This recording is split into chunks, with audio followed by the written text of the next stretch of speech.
పుట్టింటికి వెళ్తా అంటే, ఫ్రెండ్స్ దగ్గరికి వెళ్తా అంటే, అసలు ఇంట్లోంచి బయటికి వెళ్తామంటే వీళ్ళకి ఎక్కడలేని పెయిన్లో చెప్పలేని చోట్ల వచ్చేస్తాయండి. అది ఎందుకో నాకు అర్థం కాదు.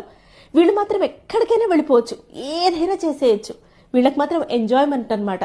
మేము మాత్రం తయారై బయటికి వెళ్తామంటే చాలు, ఇంకా గిల్ల గిల్ల గిల్ల గిల్ల కొట్టేసుకుంటారు. వీళ్ళ కొడుకులతో కూడా బయటకు వెళ్ళారు. చాలా మంది అత్తగారులు ఒప్పుకోరు తెలుసా. వాళ్ళ కొడుకు కోడలు బయటకు వెళ్తే వీళ్ళకి ఎక్కడి నుంచో బీపీలు, షుగర్లు, నొప్పులు వచ్చేస్తూ ఉంటాయి. మరి ఎందుకు పెళ్లి చేసావు నువ్వు?